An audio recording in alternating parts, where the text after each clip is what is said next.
В музыкальном отделении детской школы искусств продолжается замена окон. Основная часть ремонтных работ была выполнена еще накануне учебного года. Сейчас специалисты подрядной организации меняют самые большие окна в здании, находящиеся в пролете между первым и вторым этажами.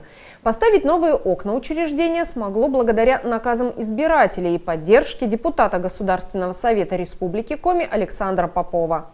К работам по замене огромных оконных блоков, находящихся между первым и вторым этажами музыкальной школы, на парадной лестнице подрядная организация приступила 1 ноября. Руководство учреждения предусмотрительно проводит эти работы в каникулярное время, когда занятия не проводятся. Напомним, что в августе здесь уже поменяли большую часть окон. В рамках наказов избирателей, благодаря Попову Александру Николаевичу, нам выделили 1 миллион на замену деревянных оконных конструкций. В концертном зале очень холодно, а поскольку у нас приехал новый рояль, нам так его жалко. Мы поменяли 5 окон больших в концертном зале и 10 в кабинетах на 2 и 1 этаже. В августе здесь были заменены 15 окон, 4 на 1 и все на 2 этаже фасада здания. Из них 5 окон в концертном зале, остальные в кабинетах. Сумма отыгранного аукциона тогда составила 895 тысяч рублей. Остаток средств – 105 тысяч рублей. Добавив собственные средства, заработанные на платных услугах, руководство детской школы искусств разыграло новый аукцион на 190 тысяч рублей на замену больших окон в коридоре учреждения.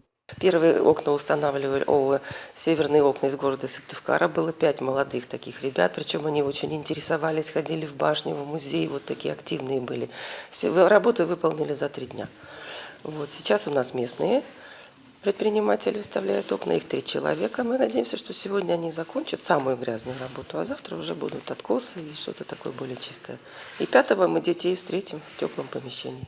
Зданию музыкальной школы уже 65 лет. В 2012 году в данном учреждении культуры проводился капитальный ремонт фасада. Тогда были оштукатурены и покрашены стены. Окна, к сожалению, долгие годы оставались старые. В помещениях было прохладно.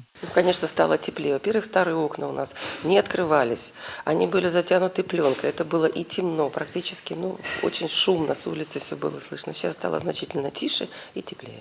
Работы много. Окна нестандартного размера, узкие и длинные. В высоту превышают 3,5 метра. Собирать секции приходится в фойе здания. Но уже к 5 ноября, после каникул, учреждение встретит своих учеников в обновленном виде.